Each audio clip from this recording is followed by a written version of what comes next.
മനുഷ്യജീവിതം അതിൻ്റെ അടിസ്ഥാനപരമായ ഡീഫാൾട്ട് എന്നത് പരീക്ഷണമാണ്. നിങ്ങളിൽ ആരാണ് നന്നായി പ്രവർത്തിക്കുന്നവർ, ആരാണ് അള്ളാഹുവിനോടും റസൂലിനോടും നന്നായി നല്ല നിലപാട് സ്വീകരിച്ച് ജീവിക്കുന്നത് എന്ന് പരീക്ഷിക്കാൻ വേണ്ടി മാത്രമാണ് അള്ളാഹു ഈ ദുനിയാവിനെ സംവിധാനിച്ചിട്ടുള്ളത്. മരണത്തിന് ശേഷം ഒരു ജീവിതമുണ്ടെന്നും ആ മരണാനന്തര ജീവിതത്തിൽ അതിന് തുല്യമായ നമ്മൾ എത്രത്തോളം അള്ളാഹുവിനെയും റസൂലിനെയും അനുസരിച്ച് ജീവിച്ചു എന്നതിനനുസരിച്ച് മരണാനന്തര ജീവിതത്തിൽ നമ്മൾ പ്രതിഫലം നൽകപ്പെടുമെന്ന് പറഞ്ഞ് പഠിപ്പിക്കാനാണ്, ജീവിച്ച് കാണിച്ചു തരാനാണ് ഈ 1,00,000 ചില്ലാനം പ്രവാചകന്മാരും ഒട്ടനവധി വേദഗ്രന്ഥങ്ങളും അള്ളാഹു സുബ്ഹാനഹു വ തആല ഭൂമിയിൽ അവതരിപ്പിച്ചത്. അതുകൊണ്ട് തന്നെ സങ്കടങ്ങളും പ്രയാസങ്ങളും രോഗങ്ങളും വേവലാതികളും സാമ്പത്തിക ഞെരുക്കങ്ങളും ഇല്ലാത്ത ഒരു മനുഷ്യ ജീവിതം ഈ ഭൂമിയിൽ സാധ്യമല്ല. ഒരു വിശ്വാസിയെ സംബന്ധിച്ചിടത്തോളം ഇതിലൊന്നും അവൻ നിരാശനാകുന്ന പ്രശ്നമില്ല. കാരണം ഈ പ്രതിസന്ധികളിൽ നിന്നെല്ലാം പുറത്തു കടക്കാനുള്ള അതിമനോഹരമായ താക്കോലുകൾ അല്ലാഹു സുബ്ഹാനഹു വ തആല ഈ പ്രവാചകന്മാരിലൂടെ വേദഗ്രന്ഥങ്ങളിലൂടെ നമ്മളെ പഠിപ്പിച്ചിട്ടുണ്ട്. സങ്കടങ്ങൾക്കുള്ള പരിഹാരം അത് നമസ്കാരമാണ്. ജീവിതത്തിൽ വലിയ സങ്കടങ്ങൾ വന്ന് പ്രയാസപ്പെടുത്തുമ്പോൾ മനസ്സിന് ശാന്തി നൽകാൻ നമസ്കാരത്തോളം വലിയ ഒരു ഇബാദത്തില്ല. വസ്തഈനൂ ബിസ്സബ്രി വസ്സലാ വഇന്നഹാ ലകബീറത്തുൻ വഇന്നഹാ ലകബീറത്തുൻ ഇല്ലാ അലൽ ഖാശിഈൻ. വസ്തഈനൂ ബിസ്സബ്രി വസ്സലാ, നിങ്ങൾ ക്ഷമ കൊണ്ടും നമസ്കാരം കൊണ്ടും അല്ലാഹുവിനോട് സഹായം തേടണമെന്നാണ്. ഹുദൈഫ റളിയല്ലാഹു അൻഹു പറയാണ്, നബി സല്ലല്ലാഹു അലൈഹി വസല്ലമയുടെ രഹസ്യ സൂക്ഷിപ്പുകാരൻ എന്നറിയപ്പെടുന്ന ഹുദൈഫത്ത് ഇബ്നുൽ യമാൻ റളിയല്ലാഹു അൻഹു പറയാണ്, കാന നബിയ്യു സല്ലല്ലാഹു അലൈഹി വസല്ലം ഇദാ ഹസബഹു അംറുൻ സ്വല്ല. നമസ്കാരത്തിന് ഇഖാമത്ത് വിളിക്ക് എന്തെങ്കിലും ഒരു പ്രയാസമുണ്ടായാൽ, എന്തെങ്കിലും മനസ്സിനെ അലട്ടുന്ന ഒരു സംഭവം ഉണ്ടായാൽ റസൂലുള്ളാഹി സ്വല്ലല്ലാഹു അലൈഹി വസല്ലമ നമസ്കാരത്തിന് വിളിക്കാൻ വേണ്ടി ധൃതിപ്പെടുമെന്ന് ഹുദൈഫത്ത് ഇബ്നുൽ യമാൻ റളിയല്ലാഹു നമുക്ക് പറഞ്ഞു. യാ ബിലാൽ അഖിമിസ് സ്വലാ അരിഹ്നാ ബിഹാ, നമസ്കാരത്തിലേക്ക് വിളിക്കൂ, ഞങ്ങൾക്ക് ആശ്വാസം തരൂ എന്നാണ് അബൂദാവൂദ് ഉദ്ധരിക്കുന്ന ഹദീസാണ്. മഹാനായ ഇബ്നു അബ്ബാസ് റളിയല്ലാഹു അൻഹുവിൻ്റെ ഒരു ചരിത്രം കാണാൻ പറ്റും. അദ്ദേഹം ഒരു യാത്രയിലായിരുന്നപ്പോൾ അദ്ദേഹത്തിൻ്റെ സഹോദരനായ ഹുതമിൻ്റെ മരണവാർത്ത ഒരു ആൾ വന്നിട്ട് അറിയിക്കണം. ഉടൻ തന്നെ അദ്ദേഹം ഇന്നാ ലില്ലാഹി വ ഇന്നാ ഇലൈഹി റാജിഊൻ എന്ന് ഉച്ചരിച്ചുകൊണ്ട് ആ ഒട്ടകത്തെ അവിടെ നിർത്തി വുളൂ ചെയ്തുകൊണ്ട് 2 റക്അത്ത് നമസ്കരിച്ചു. എന്നിട്ട് ദീർഘമായി അവിടെ ഇരുന്ന് പ്രാർത്ഥിച്ചു എന്നാണ്. തിരിച്ച് ആ നമസ്കാരം കഴിഞ്ഞ് തൻ്റെ ഒട്ടകത്തിലേക്ക് കയറാൻ പോകുന്ന സന്ദർഭത്തിൽ അദ്ദേഹം മെല്ലെ ഓതുന്നുണ്ടായിരുന്നു എന്ന് ഹദീസ് റിപ്പോർട്ട് ചെയ്യുന്ന സഹാബി പറയണം. എന്താണ് അദ്ദേഹം? വസ്തഈനൂ ബിസ്സബ്രി വസ്സലാ, നിങ്ങൾ നമസ്കാരം കൊണ്ടും ക്ഷമ കൊണ്ടും അള്ളാഹുവിനോട് സഹായം ചോദിക്കണമെന്നുള്ള സൂറത്ത് ബക്കറയിലെ ആയത്ത് പതുക്കെ ഓതിക്കൊണ്ടാണ് അദ്ദേഹം തൻ്റെ ഒട്ടകപ്പുറത്തേക്ക് കയറിയത് എന്ന് ഈ സഹാബി പറയാണ്. സഹോദരങ്ങളെ, അങ്ങനെയായിരുന്നു സഹാബത്ത്. ഒരു പ്രയാസമുണ്ടാകുമ്പോൾ, ഒരു പ്രയാസം വരുമ്പോൾ സഹോദരങ്ങളെ നമസ്കരിക്കുക എന്നുള്ളത്, ഒരു പ്രതിസന്ധി വരുമ്പം നമസ്കരിക്കുക എന്നുള്ളത് അള്ളാഹുവിനോട് സഹായം ചോദിക്കാൻ ഏറ്റവും വലിയ ആയുധമാണ്. അള്ളാഹു പഠിപ്പിച്ചതാണ്. വസ്തഈനൂ, നിങ്ങൾ സഹായം ചോദിക്കി ബിസ്സബ്രി വസ്സലാ, ക്ഷമ കൊണ്ടും നമസ്കാരം കൊണ്ടും. രണ്ടാമത്തെ നമ്മൾ ഓർക്കേണ്ടത് തൗഹീദ് തന്നെയാണ്. സഹോദരങ്ങളെ, ഞാൻ അള്ളാഹുവിൻ്റേതാണ്. ഇന്നാ ലില്ലാഹ്, വല്ലാത്തൊരു വാക്കാണ്. ഒരു പ്രതിസന്ധിയിൽ ഒരു വിശ്വാസി പറയേണ്ട വാക്ക് എന്താണ്? ഇന്നാ ലില്ലാഹി വ ഇന്നാ ഇലൈഹി റാജിഊൻ എന്നാണ്. ഇന്നാ ലില്ലാഹി, ഞാൻ അള്ളാഹുവിനോട്, ഞങ്ങൾ അള്ളാഹുവിൻ്റേതാണ്. എൻ്റെ ശരീരം അത് അള്ളാഹുവിൻ്റേതാണ് അല്ലെ, എൻ്റെ സമ്പത്ത്, എൻ്റെ മക്കൾ, എൻ്റെ ജോലി, എൻ്റെ സമ്പാദ്യം, ഞാൻ ഒന്നുമേ ഇല്ലാതെ, ഒന്നും അറിയാതെ, ഒന്നിനും കഴിയാത്തവനായി ഈ ഭൂമിയിലേക്ക് പ്രസവിച്ച് വീണതിന് ശേഷം ഞാൻ എന്തൊക്കെ എൻ്റേതെന്ന് പറഞ്ഞ് നേടിയോ സഹോദരങ്ങളെ. നമ്മൾ പറയുന്നു നമ്മുടെ ഈ ശരീരം, നമ്മുടെ സമ്പത്ത്, നമ്മുടെ മക്കൾ, നമ്മുടെ കുടുംബം, നമ്മുടെ ഉപജീവന മാർഗം, ഇതെല്ലാം അള്ളാഹുവിൻ്റെ ഔദാര്യമാണ്. ദാലിക ഫദ്ലുല്ലാഹ്, അത് അള്ളാഹുവിൽ നിന്നാണ്. അള്ളാഹു തന്നത് അള്ളാഹുവിന് എടുക്കാനുള്ള പൂർണ്ണമായ അധികാരമുണ്ട്. അതുകൊണ്ടാണ് ഏതൊരു പരീക്ഷണം വരുമ്പോഴും എന്താണ്? ഇന്നാ ലില്ലാഹി വ ഇന്നാ ഇലൈഹി റാജിഊൻ എന്ന് പറയാൻ വിശ്വാസിയെ കൽപ്പിച്ചത്. അതുകൊണ്ടാണ്. അത് ആരെങ്കിലും മറന്നുപോയിട്ടുണ്ടെങ്കിൽ അത് ഓർമ്മപ്പെടുത്തണം അല്ലേ. നിങ്ങൾ ഇങ്ങോട്ട് വന്നത്, നിങ്ങൾ ഈ ജോലി നേടിയത്, നിങ്ങൾ ഈ സമ്പാദിച്ചത്, ഇതെല്ലാം നിങ്ങളെപ്പോലെ നിങ്ങളുടെ കൂടെ, നിങ്ങളുടെ അടുത്ത് ബെഞ്ചിലിരുന്ന് പഠിച്ച നിങ്ങളുടെ സുഹൃത്തുക്കൾ, അവർക്കില്ലാത്ത ഒട്ടനവധി അനുഗ്രഹങ്ങൾ അള്ളാഹു നിങ്ങൾക്ക് തന്നത് അത് നമ്മുടെ ഒരു മിടുക്ക് കൊണ്ടാണ്, എൻ്റെ ഒരു അധ്വാനം കൊണ്ടാണ്, അത് എൻ്റെ ബുദ്ധി കൊണ്ടാണ്. ഞാൻ അന്ന് അങ്ങനെ ഇവരൊക്കെ ഇവിടെ തിരിഞ്ഞടിച്ചപ്പോൾ ഞാൻ ആ ചെറുപ്പത്തിൽ അന്ന് ഗൾഫിക്ക് കയറിയത് കൊണ്ടാണ്, അല്ലെങ്കിൽ ഞാൻ അന്ന് ആ കച്ചവടം, ആ സ്ഥാപനം ഞാൻ അന്ന് പ്രയാസപ്പെട്ട് തുടങ്ങിയത് കൊണ്ടാണ് ഞാൻ ഈ നിലയിലെത്തിയത് എന്നാരെങ്കിലും വിചാരിക്കുന്നുണ്ടെങ്കിൽ ഇന്നാ ലില്ലാഹി വ ഇന്നാ ഇലൈഹി റാജിഊൻ എന്ന് ഒന്നുകൂടി അർത്ഥം വെച്ച് നമ്മൾ ചിന്തിക്കേണ്ടതുണ്ട്. നമ്മൾ അള്ളാഹുവിൻ്റേതാണ്, നമ്മൾ അള്ളാഹുവിലേക്ക് മടങ്ങേണ്ടവരാണ്. അതുകൊണ്ട് സഹോദരങ്ങളെ, ആ ഏതൊരു പ്രതിസന്ധിയിലും ഒരു അള്ളാഹുവാണ് നമ്മളെ സൃഷ്ടിച്ചത്, അള്ളാഹുവാണ് നമ്മളെ ഉടമപ്പെടുത്തുന്നത്, അള്ളാഹുവാണ് നമ്മളെ നിയന്ത്രിക്കുന്നത്, അള്ളാഹുവാണ് നമ്മളെ മരിപ്പിക്കുന്നത്, അള്ളാഹുവാണ് മരണത്തിന് ശേഷം നമ്മളെ വിചാരണ ചെയ്യുന്നത്, അള്ളാഹുവാണ് എനിക്ക് സ്വർഗവും നരകവും തീരുമാനിക്കുന്നത് എന്ന ബോധം ഒരു വിശ്വാസിക്ക് ജീവിതത്തിൽ ഉടനീളം ഉണ്ടാകണം. അത് പ്രതിസന്ധിയിൽ വലിയൊരാശ്വാസമാണ് വിശ്വാസിക്ക് നൽകുന്നത്. മൂന്നാമത്തത് സഹോദരങ്ങളെ, വേദനകൾക്കുള്ള പരിഹാരം. വേദനകൾക്ക് മരുന്നുകളുണ്ട്, പാച്ചുകൾ വരെ ഉണ്ട്. ഒട്ടിച്ചാൽ വേദന മാറുന്ന പാച്ചുണ്ട്. ഇഞ്ചക്ഷൻ വെക്ക ആൾക്കാർക്ക് പേടിയുള്ളവരുണ്ടാവും, ഒരു പാച്ച് ഒട്ടിച്ചവർ. സഹോദരങ്ങളെ, അതിനേക്കാൾ വലിയ ആശ്വാസമാണ്, ശാരീരികവും മാനസികവുമായ എല്ലാ വേദനകൾക്കുമുള്ള വലിയ ആശ്വാസമാണ് വിശുദ്ധ ഖുർആൻ. വനുനസ്സില മിനൽ ഖുർആനി മാ ഹുവ ശിഫാഉൻ വറഹ്മത്തുൻ ലിൽ മുഅ്മിനീൻ. മുഅ്മിനീങ്ങൾക്ക് അവരുടെ ഹൃദയത്തിലുള്ള അസുഖങ്ങൾക്ക് സഹോദരങ്ങളെ വിശുദ്ധ ഖുർആൻ വലിയ ശമനമാണ്, വലിയ ശിഫയാണ് എന്ന് വിശുദ്ധ ഖുർആൻ നമ്മളെ ഓർമ്മപ്പെടുത്താണ്. ഖുർആൻ ഹൃദയത്തിലുള്ള അസ്വസ്ഥതകൾക്കുള്ള മരുന്നാണ്. ശരീരത്തിൻ്റെ മാത്രമല്ല, മാനസികമായ അസ്വസ്ഥതകൾക്കുള്ള പരിഹാരമാണ് വിശുദ്ധ ഖുർആൻ. യാ അയ്യുഹന്നാസ് ഖദ് ജാഅതുകും മൗഇളതും മിർ റബ്ബികും വശിഫാഉൻ ലിമാ ഫിസ്സുദൂർ വഹുദൻ വറഹ്മതൻ ലിൽ മുഅ്മിനീൻ എന്ന സൂറത്ത് യൂനുസിലെ ആയത്ത് നോക്കി എത്ര കൃത്യമായിട്ടാണ് ഹൃദയങ്ങളിലെ അസ്വസ്ഥതകൾക്കുള്ള, ഇടുക്കത്തിനുള്ള, പ്രയാസങ്ങൾക്കുള്ള ശിഫയാണ് വിശുദ്ധ ഖുർആൻ. അത് കാരുണ്യമാണ്, അത് മാർഗദർശനമാണ് സത്യവിശ്വാസികൾക്ക്. അതുകൊണ്ട് ഇബ്നുൽ ഖയ്യിം തൻ്റെ സാദുൽ മആദിൽ ഇത് വളരെ വ്യക്തമായിട്ട് പറയുന്നത്, ശാരീരികവും ഹൃദയപരവുമായ എല്ലാ രോഗങ്ങൾക്കും ദുനിയാവിലെയും ആഖിറത്തിലെയും മുഴുവൻ പ്രതിസന്ധികൾക്കുമുള്ള പൂർണ്ണമായ മരുന്നാണ് വിശുദ്ധ ഖുർആൻ എന്നത്. അതുകൊണ്ട് സഹോദരങ്ങളെ, ആ ഖുർആൻ നമ്മൾ എത്രത്തോളം നെഞ്ചോട് ചേർത്ത് വെച്ചിട്ടുണ്ട്, നമ്മൾ ആ ഖുർആനിനെ അങ്ങനെ കണ്ടിട്ടുണ്ടോ അല്ലേ? ഒരു പ്രയാസം വരുമ്പോൾ ഒന്ന് ഖുർആൻ എടുത്തുവെച്ച് ഓതിയാൽ ഒരു മനസ്സിന്, ഹൃദയത്തിൻ്റെ വിങ്ങലുകൾക്ക് ഒരു സമാധാനം കിട്ടുമെന്ന് നിങ്ങൾക്ക് ഇതേവരെ തോന്നിയിട്ടുണ്ടോ സഹോദരങ്ങളെ? അങ്ങനെ ആരെങ്കിലും നിങ്ങളെ ഉപദേശിച്ചിട്ടുണ്ടോ? അതൊരു പ്രയാസം ഉണ്ടെന്ന് പറയുമ്പോൾ ഈ കുറച്ച് ഖുർആൻ ഓതിക്കള, ഒരു 2 പേജ് എടുത്തുവെച്ച് ഒന്നുകൂടെ ഓതിക്കള എന്ന് പറയാൻ സഹോദരൻ, അങ്ങനെ ഉപദേശിക്കാൻ, അങ്ങനെ പ്രാവർത്തികം, അങ്ങനെ ഒരു പ്രായോഗിക പരിഹാരമായിട്ട് നമ്മളത് ചെയ്തു നോക്കിയിട്ടുണ്ടോ? നമുക്കങ്ങനെ ബോധ്യപ്പെട്ടിട്ടുണ്ടോ? നമ്മളങ്ങനെ വിശ്വസിക്കുന്നുണ്ടോ? ഇത്രയും കൃത്യമായിട്ട് അള്ളാഹു പറഞ്ഞിട്ട് അതൊന്ന് ഓതി നോക്കാനുള്ളൊരു മാനസികാവസ്ഥ നമ്മൾ കൈവരിച്ചിട്ടുണ്ടോ എന്നുള്ളതാണ്. അതേപോലെ മറ്റൊരു മാർഗ്ഗമാണ് സഹോദരങ്ങളെ ഇസ്തിഗ്ഫാർ ചെയ്യുക എന്നുള്ളത്. പാപങ്ങളിൽ നിന്ന് മോചനം, ചെയ്തു പോയ പാപങ്ങൾ അള്ളാഹുവിനോട് ഏറ്റുപറഞ്ഞുകൊണ്ട് പാപമോചനം തേടുക എന്നുള്ളത് വിശ്വാസിയെ സംബന്ധിച്ചിടത്തോളം അവൻ്റെ പ്രതിസന്ധികളിൽ അവന് രക്ഷക്കുള്ള മാർഗമാണ് അല്ലേ? ഏത് മാനസികവും ശാരീരികവുമായ പ്രതിസന്ധിയിൽ നിന്ന് ഒരു വിശ്വാസിക്ക് രക്ഷ നൽകുന്ന സാധനമാണെന്ത്? ഇസ്തിഗ്ഫാർ എന്നുള്ളത്. അതുകൊണ്ട് ആരെങ്കിലും ഇസ്തിഗ്ഫാറിനെ പതിവാക്കിയാൽ അള്ളാഹു അവൻ്റെ എല്ലാ ഇടുക്കങ്ങളിൽ നിന്നും അവനൊരു എക്സിറ്റ് നൽകുമെന്നാണ്, ഒരു മഖ്റജ് ഉണ്ടാക്കുമെന്നാണ്, ഒരു പോംവഴി, ഒരു ഏത് പ്രതിസന്ധിയിൽ നിന്നും, ഏത് ഊരാക്കുടുക്കിൽ നിന്നും അള്ളാഹു ഒരു രക്ഷപ്പെടൽ, ഒരു വഴി അവിടെ ഒരുക്കി കൊടുക്കുന്നത്. എങ്ങനെയാണ്? ഇസ്തിഗ്ഫാർ പതിവാക്കി കഴിഞ്ഞാൽ എല്ലാ ദുഃഖങ്ങളിൽ നിന്നും അള്ളാഹു അവന് ആശ്വാസം നൽകുമെന്നാണ്. അവൻ വിചാരിക്കാത്ത ഭാഗത്ത് നിന്നും അള്ളാഹു അവന് ഉപജീവനം നൽകുമെന്ന് ഇമാം അബൂ ദാവൂദ് ഉദ്ധരിക്കുന്ന ഹദീസിൽ കാണാൻ പറ്റും അല്ലേ?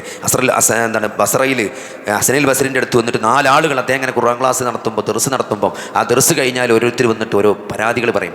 ശാരീരികവും മാനസികവുമായ ആളുകളുടെ പ്രതിസന്ധികൾക്കുള്ള പരിഹാരം ആളുകൾ ചോദിക്കുമ്പം അദ്ദേഹം അവിടെ ആ സീറ്റിൽ ഇരുന്നിട്ട് അതിന് പരിഹാരം പറയാറുണ്ട്. അപ്പോൾ ഒരാൾ 4 ആളുകൾ വന്നു എന്നാണ്. ഒരാൾ വന്നിട്ട് എന്ത് ചെയ്തു? ദാരിദ്ര്യത്തെക്കുറിച്ചും വറുതിയെക്കുറിച്ചും പട്ടിണിയെക്കുറിച്ചും പരാതിപ്പെട്ടു എന്നാണ്. രണ്ടാമത്തെ ആൾ തനിക്ക് സന്താനങ്ങളില്ലാത്തതിൻ്റെ, കല്യാണം കഴിഞ്ഞിട്ട് കുറേ വർഷങ്ങളായി മക്കളില്ലാത്തതിൻ്റെ വിഷമം പറഞ്ഞു എന്നാണ്. മൂന്നാമതൊരാൾ കൃഷിയിൽ തീരെ വിളവ് കിട്ടാത്ത, കൃഷിയൊക്കെ നശിച്ചു പോകുന്നതിനെ പറ്റി പറഞ്ഞു.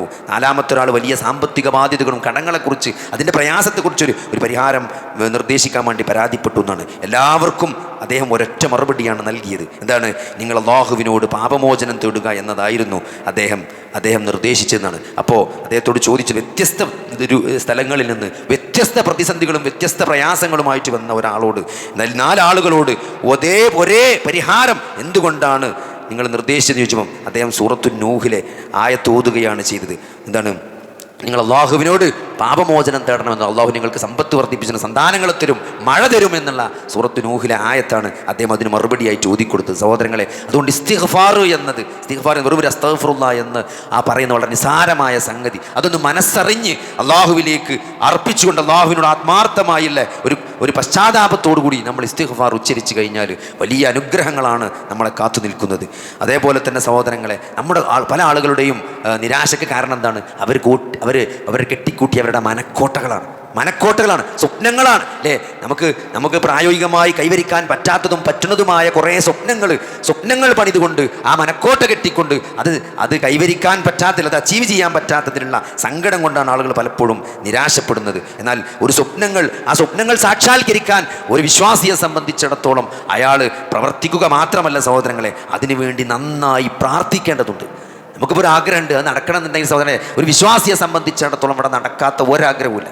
അള്ളാഹുവിനോട് ആത്മാർത്ഥമായിട്ട് ദുആ സ്വീകരിക്കുന്ന സന്ദർഭങ്ങളിൽ അല്ലേ, രാത്രിയുടെ അവസാനത്തെ 1/3 അതേപോലെ തന്നെ സഹോദരങ്ങളെ ഫർള് നമസ്കാരത്തിൻ്റെ ശേഷം ഇങ്ങനെ പ്രാർത്ഥന, നോമ്പ് തുറക്കുന്നതിന് മുമ്പ് പ്രാർത്ഥന സ്വീകരിക്കപ്പെടുന്ന കുറേ സമയങ്ങളുണ്ട്, ബാങ്കിൻ്റെയും ഇക്കാമത്തിൻ്റെയും ഇടയിൽ. ഈ സ്ഥലങ്ങളിലൊക്കെ നമുക്ക് വേണ്ട കാര്യങ്ങൾ ആത്മാർത്ഥമായി ചോദിച്ചുകൊണ്ട് അത് നേടാനുള്ള ഒരു ശ്രമം നമ്മൾ നടത്തേണ്ടതുണ്ട്. അതുകൊണ്ട് സ്വപ്നങ്ങളിലേക്ക് നടക്കാൻ ഒരു വിശ്വാസിക്കുള്ള ഏറ്റവും വലിയ ആയുധമാണ് അവൻ്റെ പ്രാർത്ഥന. അതിന് നമ്മൾ ആകെ ഭയപ്പെടേണ്ട ഒരു കാര്യം എന്താ പറയുക, ദുആ സ്വീകരിക്കാതിരിക്കാനുള്ള എന്തെങ്കിലും കാര്യങ്ങൾ. കാരണം ഒരു വിശ്വാസിയെ സംബന്ധിച്ചിടത്തോളം അവൻ്റെ ഏറ്റവും വലിയ ആയുധം അവൻ്റെ പ്രാർത്ഥനയാണ്. നിങ്ങൾ എന്ത് ബാധിച്ചാലും അതിൽ നിന്ന് രക്ഷപ്പെടാനുള്ളൊരു മാർഗം അള്ളാഹുവിനോടുള്ള ആത്മാർത്ഥമായ പ്രാർത്ഥനയാണ്. ആ പ്രാർത്ഥനയ്ക്ക് ഉത്തരം കിട്ടാതിരിക്കാനുള്ള എന്തെങ്കിലും കാര്യങ്ങൾ ജീവിതത്തിൽ കൊണ്ടു നടക്കുന്നുണ്ടെങ്കിൽ അത് നമ്മൾ അങ്ങേയറ്റം ഭയപ്പെടേണ്ട കാര്യമാണ്. നമ്മൾ ഏറ്റവും പേടിക്കേണ്ട സാധനതാണ്, ഒരു വിശ്വാസി ഏറ്റവും ഭയപ്പെടേണ്ട സാധനതാണ്. എൻ്റെ പ്രാർത്ഥന സ്വീകരിക്കപ്പെടാത്തൊരു സാഹചര്യം എൻ്റെ കയ്യിലുണ്ടോ, ഞാൻ അങ്ങനെ വല്ലതും കൊണ്ടു നടക്കുന്നുണ്ടോ എങ്കിൽ സഹോദരങ്ങളെ നമ്മൾ ഏറ്റവും ഭയപ്പെടേണ്ട കാര്യമാണ്. എന്താണത്? ഹറാമായത് ഭക്ഷിക്കുക എന്നുള്ളതാണ് അല്ലേ? ഒരാളെ പറ്റി ഹദീസിൽ പറയുന്നുണ്ട്, അയാൾ ആകാശത്തിലേക്ക് കൈ ഇങ്ങനെ നീട്ടിയിട്ടുണ്ട്, അയാൾ യാത്ര ചെയ്യാണ്, അയാളെ വസ്ത്രങ്ങളും മുടികളൊക്കെ എന്ത് ചെയ്യുന്നത്, ചളി പുരണ്ടിട്ടുണ്ട്, പക്ഷേ അല്ലാ വിളിച്ച് അങ്ങനെ പ്രാർത്ഥിക്കുകയാണ്, പക്ഷേ അയാൾക്ക് പ്രാർത്ഥനയ്ക്ക് ഉത്തരം കിട്ടില്ല. കാരണം എന്താണ്? അയാളുടെ വസ്ത്രം ഹറാമാണ്, അയാളുടെ ഭക്ഷണം ഹറാമാണ്. പിന്നെ എങ്ങനെയാണ് അയാൾക്ക് ഉത്തരം ലഭിക്കുക എന്നാണ്. അതുകൊണ്ട് സഹോദരങ്ങളെ, ഹറാമായ സമ്പാദ്യം കൊണ്ടാണോ നിങ്ങളും നിങ്ങളുടെ കുടുംബത്തെയും നിങ്ങൾ ഭക്ഷിപ്പിക്കുന്നത്? ഹറാമായ സമ്പാദ്യം കൊണ്ടാണോ നിങ്ങളുടെ കുടുംബം ജീവിക്കുന്നത് എങ്കിൽ സഹോദരങ്ങളെ, നിങ്ങളുടെ പ്രാർത്ഥന അള്ളാഹുവിലേക്ക് ഉയരുകയില്ല, ആ പ്രാർത്ഥനയ്ക്ക് ഉത്തരം ലഭിക്കുകയില്ല. അതുകൊണ്ട് അത് ജീവിതത്തിൽ കൊണ്ടു നടക്കുന്നുണ്ടെങ്കിൽ അത് ഇന്ന് തന്നെ നമ്മൾ എന്ത് ചെയ്യണം? അത് ഉപേക്ഷിക്കണം. കാരണം പ്രാർത്ഥനയ്ക്ക് ഉത്തരം കിട്ടാത്തൊരവസ്ഥ എന്ന് പറഞ്ഞാൽ അത് അങ്ങേയറ്റത്തെ ഡേഞ്ചറാണ് എന്ന് നമ്മൾ മനസ്സിലാക്കുക. അതുകൊണ്ട് സഹോദരങ്ങളെ, നമ്മളെ പ്രാർത്ഥനകൾ ഇബ്രാഹിം നബി അലൈഹി ഇസ്ലാമിൻ്റെയും മറ്റു പ്രവാചകന്മാരുടെ ഒക്കെ പ്രാർത്ഥനകൾ വിശുദ്ധ ഖുർആനിൽ എല്ലാ പ്രവാചകന്മാരും അവരുടെ പ്രതിസന്ധിയിൽ അള്ളാഹുവിനോട് വ്യത്യസ്ത രൂപത്തിൽ പ്രാർത്ഥിച്ചത് നമുക്ക് കാണാൻ പറ്റും. അതിൻ്റെ ആയത്തുകളുണ്ട്, നമ്മൾ പ്രാർത്ഥിക്കുന്നുണ്ട്, അതേ ലഫ്ള് വെച്ച് പലപ്പോഴും നമ്മൾ പ്രാർത്ഥിക്കുന്നുണ്ട്. ഇതൊക്കെ എന്താണ് സഹോദരങ്ങളെ? ഇതൊക്കെ ആ പ്രവാചകന്മാർ പോലും പ്രാർത്ഥിച്ചത് അള്ളാഹുവിനോട് മാത്രമാണ് എന്ന ആ ഒരു കാര്യമാണ് നമ്മൾ ബോധ്യപ്പെടുന്നത്. അതുകൊണ്ട് പ്രാർത്ഥനയുടെ കാര്യത്തിൽ ഒരു വിശ്വാസി ഒരിക്കലും പിശുക്ക് കാണിക്കാൻ പാടില്ല എന്നുള്ളതാണ്. അതുകൊണ്ട് വിധിയെപ്പോലും മാറ്റാൻ ദുആക്ക് സാധിക്കുമെന്ന് റസൂലുള്ളാഹി സ്വല്ലല്ലാഹു അലൈഹി വസല്ലമ പറഞ്ഞതായിട്ട് ഇമാം തുർമുദി ഉദ്ധരിക്കുന്ന ഹദീസിൽ കാണാൻ പറ്റും. എന്താണ്? പ്രാർത്ഥനയല്ലാതെ മറ്റൊന്നും ഖദറിനെ തടയുകയില്ല എന്നാണ്. അള്ളാഹു നിശ്ചയിച്ചൊരു കാര്യം നടപ്പിലാകാൻ ഒരു തടസ്സമില്ല എന്നാണ്. പക്ഷെ പ്രാർത്ഥനയ്ക്ക് ഒരു പക്ഷേ അതിനെ മാറ്റാൻ കഴിഞ്ഞേക്കുമെന്ന് റസൂലുള്ളാഹി സ്വല്ലല്ലാഹു അലൈഹി വസല്ലം പറഞ്ഞതായിട്ട് ഇമാം തുർമുദി ഉദ്ധരിക്കുന്നുണ്ട്. അതുകൊണ്ട് സഹോദരങ്ങളെ, പ്രാർത്ഥിക്കുമ്പോൾ എന്താ നിങ്ങൾ ഒരു കോൺഫിഡൻസോടെ പ്രാർത്ഥിക്കണം. കിട്ടിയാൽ കിട്ടി, പോയാൽ പോയി എന്ന് വിചാരിച്ചിട്ടല്ല നമ്മൾ പ്രാർത്ഥിക്കേണ്ടത്. നമ്മൾ പ്രാർത്ഥിച്ചാൽ, ഞാൻ എൻ്റെ റബ്ബിനോട് ചോദിച്ചാൽ എൻ്റെ റബ്ബ് എനിക്ക് ഉത്തരം നൽകുമെന്ന 100% ആത്മാർത്ഥതയോടും കോൺഫിഡൻസോടും കൂടിയാണ് ഒരു വിശ്വാസി പ്രാർത്ഥിക്കേണ്ടത് എന്ന് നമ്മൾ മനസ്സിലാക്കണം. അതുകൊണ്ട് സഹോദരങ്ങളെ, നമ്മൾ ഈ ഇത്രയും കാര്യങ്ങൾ, ഈ പറഞ്ഞ കാര്യങ്ങളൊക്കെ നമ്മൾ തൗഹീദ് ക്ലിയർ, നമ്മൾ അള്ളാഹുവിൽ നിന്ന് വന്നവരാണ്. ഒന്നുമില്ലാതെ ഈ ഭൂമിയിലേക്ക് അള്ളാഹു ഒരു ദാനമായി നൽകിയ ജീവിതമാണിത്. ഇവിടെ എന്തൊക്കെ നമ്മളുടേതായിട്ട് നമ്മൾ രേഖപ്പെടുത്തുന്നുണ്ടോ അതെല്ലാം അള്ളാഹുവിൻ്റെ ഫദ്ലും ഔദാര്യവും മാത്രമാണ്. അത് അള്ളാഹുവാണ് അതിനെ ഉടമപ്പെടുത്തുന്നത്. അത് എപ്പോൾ വേണമെങ്കിലും തിരിച്ചു പിടിക്കും. ഈ യാത്ര ഏത് നിമിഷത്തിൽ എവിടെ വേണമെങ്കിലും ഹാൾട്ടാകേണ്ടി വരും. ഇത് അള്ളാഹുവിലേക്കുള്ള യാത്രയാണ് എന്ന ബോധം ജീവിതത്തിൽ ഉടനീളം ഉണ്ടാകുക എന്നുള്ള. 2, നമസ്കാരം കൊണ്ട് അള്ളാഹുവിനോട് സഹായം തേടാൻ നമ്മൾ ശീലിക്കണം. ഇസ്തിഗ്ഫാർ പതിവാക്കുക എന്നുള്ളത്. ദുആ കൊണ്ട് സഹോദരങ്ങളെ, ദുആ കൊണ്ട് നമ്മൾ നമ്മുടെ കാര്യങ്ങൾ, സ്വപ്നങ്ങൾ പൂവണിയാൻ അള്ളാഹുവിനോട് ആത്മാർത്ഥമായി പ്രാർത്ഥിക്കണം. ആ പ്രാർത്ഥനയ്ക്ക് ഉത്തരം കിട്ടാതിരിക്കാനുള്ള എന്തെങ്കിലും തടസ്സങ്ങൾ ജീവിതത്തിൽ ഉണ്ടെങ്കിൽ അത് നമ്മൾ നല്ലോണം ശ്രദ്ധിച്ച് അത് മാറ്റാൻ നമ്മൾ ആദ്യമായി ശ്രമിക്കണം. അതേപോലെ തന്നെ സഹോദരങ്ങളെ, എന്തെങ്കിലും ജീവിതത്തിൽ നഷ്ടപ്പെടുമ്പോൾ അതിന് പകരമായി അള്ളാഹു വിശ്വാസിക്ക് സ്വർഗം ഒരുക്കി വെച്ചിട്ടുണ്ട് എന്നുള്ള അല്ലേ? ക്ഷമിക്കുന്ന ആളുകൾക്ക് സന്തോഷ വാർത്ത അറിയിക്കുക. എന്താണ് ആ സന്തോഷ വാർത്ത സഹോദരങ്ങളെ? ആകാശഭൂമികളോളം വിശാലമായ അള്ളാഹുവിൻ്റെ വിരുന്നായ സൽക്കാരമായ ജന്നാത്തുൽ ഫിർദൗസാണ്. ഏത് പ്രയാസവും ഏത് പ്രതിസന്ധിയിലും ജീവിതത്തിൽ എന്തൊക്കെ ഒരു വിശ്വാസിക്ക് നഷ്ടപ്പെട്ടാലും അതിന് പകരമായി അള്ളാഹു സ്വർഗം നൽകുമെന്നുള്ളത്, ശാശ്വതമായ സ്വർഗം നൽകുമെന്നുള്ളത്, അവസാനിക്കാത്ത അനുഗ്രഹങ്ങളുടെ ഉറവിട എന്താണ് ഈറ്റില്ലമായ ആ സ്വർഗമാണ് അള്ളാഹു വിശ്വാസികൾക്ക് വിരുന്നായി ഒരുക്കി വെച്ചിരിക്കുന്നത് എന്ന വിശുദ്ധ ഖുർആനിൻ്റെ ആയത്തുകൾ ഒരു വിശ്വാസിക്ക് നൽകുന്ന ആശ്വാസം ചെറുതല്ല. അതുകൊണ്ട് ആ ഒരു ബോധം വിശ്വാസിക്ക് നമുക്കുള്ളതാണ് സ്വർഗം. എൻ്റെ റബ്ബ് എൻ്റെ ഒന്നും ഈ പ്രയാസങ്ങളൊന്നും വെറുതെയാകൂല എന്നുള്ളത്, എൻ്റെ സ്ട്രഗിൾ അള്ളാഹു കാണുന്നുണ്ട് എന്നത്. സഹോദരങ്ങളുടെ എപ്പോഴും സ്ട്രഗിൾ ആകുക, അതിൽ പ്രയാസമുണ്ടാകുമ്പോൾ വിഷമിക്കുമ്പോൾ അതിൽ ക്ഷമിക്കാൻ ഒരു വിശ്വാസിക്ക് ഉണ്ടാവുന്ന വലിയൊരു കഴിവ് അത് ഈ പരലോകത്തെക്കുറിച്ചുള്ള ബോധമാണ്. മരണാനന്തര ജീവിതത്തിൽ എനിക്കതിന് പ്രതിഫലം നൽകപ്പെടുമെന്നുള്ള അള്ളാഹുവിൻ്റെ പ്രതിഫല വേദിയെക്കുറിച്ചുള്ള ബോധമാണ്. ഇതൊക്കെ തന്നെയാണ് സഹോദരങ്ങളെ നമ്മൾ ഈ ജീവിതത്തിൽ ഫാത്തിഹയിലൊക്കെ നിരന്തരം ചൊല്ലി നമ്മളെ ഓർമ്മപ്പെടുത്തുന്നത്. മാലിക് യൗമിദ്ദീൻ എന്ന് ഓരോ പ്രാവശ്യം ചെല്ലുമ്പോഴും ആ പരലോക വേദിയെക്കുറിച്ച് നമ്മളെ ഓർമ്മപ്പെടുത്തുകയാണ്. അതുകൊണ്ട് സഹോദരങ്ങളെ, ഈ സ്ട്രഗിൾ ഒരിക്കലും നഷ്ടമാവില്ല, ഈ പ്രയാസങ്ങൾ ഒരിക്കലും നഷ്ടമാകൂല എന്ന ബോധമാണ് ഈ ആയത്തുകളും ഈ ഹദീസുകളും എല്ലാം നമ്മളെ ബോധ്യപ്പെടുത്തുന്നത്. അങ്ങനെ കാര്യങ്ങൾ മനസ്സിലാക്കി ജീവിക്കാൻ അള്ളാഹു നമുക്ക് തൗഫീക്ക് നൽകുമാറാണ്. വിശ്വാസിയെ സംബന്ധിച്ചിടത്തോളം ഈ ലോക ജീവിതത്തെക്കുറിച്ച് ഏറ്റവും ശരിയായ കാഴ്ചപ്പാടാണ് പ്രവാചകന്മാരും വേദഗ്രന്ഥങ്ങളുമെല്ലാം നമ്മളെ പഠിപ്പിച്ചിട്ടുള്ളത്. ഈ ജീവിതത്തിൻ്റെ അടിസ്ഥാനം എന്നത് പരീക്ഷണമാണ്. ഇതിൻ്റെ ഡീഫാൾട്ട് തന്നെ പരീക്ഷിക്കപ്പെടുക എന്നുള്ളതാണ്. അതിനു വേണ്ടിയിട്ടാണ് അള്ളാഹു ഈ ജീവിതത്തെ സംവിധാനിച്ചത്. പരീക്ഷണം എന്ന് പറയപ്പോഴാണ് ഒരാൾക്ക് ഏറ്റവും ബുദ്ധിമുട്ടുണ്ടാകുമ്പോഴാണ് അത് പരീക്ഷണമായി വരിക. സാമ്പത്തികമായി വിശാലതയുള്ള സാമ്പത്തിക പ്രതിസന്ധികളിലൊന്നും തളരാത്ത ഒരാളെ സംബന്ധിച്ചിടത്തോളം അയാളെ സാമ്പത്തിക വിഷയത്തിൽ പരീക്ഷിക്കപ്പെടുക എന്നുള്ളത് അതൊരു പരീക്ഷണമാവില്ല. നമുക്ക് ഏറ്റവും ക്രൈസിലോടത്താണ് നമ്മളെ പിടിക്കുക.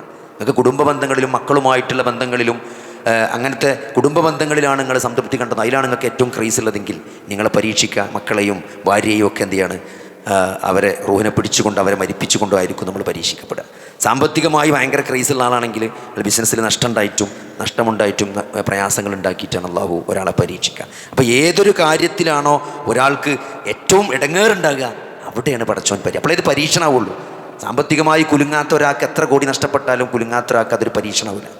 അപ്പോൾ അതുകൊണ്ട് സൂറത്ത് യൂസുഫിൽ നമുക്ക് കാണാൻ പറ്റും. അതിൻ്റെ തുടക്കത്തിൽ യാക്കൂബ് നബി പറയുന്നുണ്ട്, യൂസുഫിൻ്റെ കാര്യത്തിലാണ് ഞാൻ ഏറ്റവും ഭയപ്പെടുന്നത്.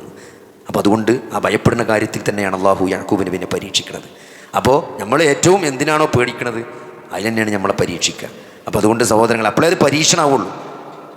അതാണ് അതിൻ്റെ കാര്യം. അപ്പോൾ അതുകൊണ്ട് ഇങ്ങനെ പരീക്ഷണത്തിലൂടെ കടന്നു പോകുമ്പോൾ എങ്ങനെയാണ് ഒരു പരീക്ഷണത്തെ അതിജീവിക്കേണ്ടത് എന്ന് നമുക്ക് കൃത്യമായിട്ട് ഈ പ്രവാചകന്മാരുടെ ചരിത്രം മുഴുവനും വിശുദ്ധ ഖുർആൻ എടുത്തു നോക്കിയാൽ അതിന് മൊത്തം പ്രതിസന്ധികളും പ്രയാസങ്ങളും പരീക്ഷണങ്ങളാണ്. ആ പരീക്ഷണങ്ങളിൽ അവരെന്ത് നിലപാടാണ് സ്വീകരിച്ചത്, എങ്ങനെയാണ് ആ പരീക്ഷണത്തെ അവർ അതിജീവിച്ചത് എന്ന വളരെ വ്യക്തമായ ഒരു പിക്ചറാണ് നമുക്ക് വിശുദ്ധ ഖുർആനിൽ നിന്ന് കിട്ടുക. നിങ്ങൾ നബി സല്ലല്ലാഹു അലൈഹി വസല്ലമയുടെ ജീവിതം പഠിക്കുന്ന ഏതൊരാൾക്കും മനസ്സിലാകുന്ന ലളിതമായൊരു കാര്യമുണ്ട്. നബിയുടെ ജീവിതം എടുത്തെങ്കിൽ 13 വർഷത്തെ മക്ക കാലഘട്ടം, 10 വർഷത്തെ മദീന കാലഘട്ടം എന്ന 23 വർഷം അതിങ്ങനെ എടുത്ത് പരിശോധിച്ചാൽ ഒരു വിശ്വാസിക്ക്, ഒരു മനുഷ്യന് ഇന്ന് ലോകത്ത് ജീവിക്കുന്ന ഏതൊരാൾക്കും, അത് ചൈനയിലാകട്ടെ അല്ലേ, ഒരു അഭിപ്രായ സ്വാതന്ത്ര്യമില്ലാത്ത ഒരു സ്ഥലത്ത് ഒരാൾ എങ്ങനെ രഹസ്യമായി മുസ്ലിമായി ജീവിക്കുന്നുണ്ടോ, ഇനി പരസ്യമായി അധികാരമുള്ള ഒരു ഖലീഫയുടെ കീഴിൽ ഒരാൾ എങ്ങനെ മുസ്ലിമായി ജീവിക്കണമെന്നോ, അത് ഇന്ന് ലോകത്തിൽ ഏതെല്ലാം സാഹചര്യങ്ങൾ മുസ്ലിങ്ങൾക്കുണ്ടോ അതിലൊക്കെ ജീവിക്കാനുള്ളൊരു മാർഗദർശനം, ഒരു മോഡൽ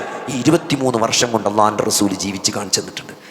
അതുകൊണ്ട് മാതൃകല്ലാത്തൊരു പ്രശ്നം ഇസ്ലാമിക ചരിത്രത്തിലില്ല അല്ലേ. ആ 23 വർഷത്തെ പ്രവാചക ജീവിതം എന്നത് ഇനി ലോക അവസാനിക്കോളം ഏതൊരു വിശ്വാസി അതാരുടെ കയ്യിൽ ജീവിച്ചാലും, അത് ഏറ്റവും അക്രമിയായ ഒരു അവിശ്വാസിയായ ഭരണാധികാരിക്ക് കീഴിൽ ജീവിക്കേണ്ടി വന്നാലും, അതല്ല ഏറ്റവും വിശ്വാസിയായ ഒരു ഭരണാധികാരിക്ക് കീഴിൽ ജീവിക്കേണ്ടി വന്നാലും, അതല്ലാത്തൊരു ഒരധികാരം ഭരണമില്ലാത്ത സ്ഥലത്ത് ഒരാൾ മുസ്ലിമായി ജീവിക്കുകയാണെങ്കിലും, വ്യക്തിപരമാകട്ടെ സാമൂഹികപരമാകട്ടെ ഏത് ലെവലിലും അതിനൊരു മാർഗം, അതിനൊരു മോഡൽ, അതിൻ്റെ ഒരു രൂപം ഈ 23 വർഷം അള്ളാഹുവിൻ്റെ റസൂൽ ജീവിച്ച് കാണിച്ചു തന്നിട്ടുണ്ട് എന്നത് അള്ളാഹിൻ്റെ റസൂലിൻ്റെ ചരിത്രം പഠിക്കുന്ന ആ ചരിത്രം കൃത്യമായിട്ട് ഹൃദയത്തിൽ ഉൾക്കൊണ്ട് ഏതൊരാൾക്കും മനസ്സിലാവും. അതുകൊണ്ട് സഹോദരങ്ങളെ, ഒരു മാതൃകയില്ലാത്ത, എങ്ങനെ ജീവിക്കണമെന്നതിന് മാർഗദർശനമില്ലാത്ത ഒരു പ്രശ്നം ഒരു വിശ്വാസിക്കില്ല. അവിടെ അള്ളാഹുവിൻ്റെ ലഖദ് കാന ലക്കും ഫീ റസൂലില്ലാഹി ഉസ്വത്തുൻ ഹസന, ഏറ്റവും നല്ല മാതൃകയാണ് നിങ്ങൾക്ക് നിങ്ങളുടെ പ്രവാചകരിൽ ഉള്ളത് എന്ന അള്ളാഹുവിൻ്റെ വചനം അതെത്ര ആശ്വാസമാണ്. നിങ്ങൾ ലൈലുഹാ കനഹാരിഹാ, അള്ളാഹുവിൻ്റെ ഈ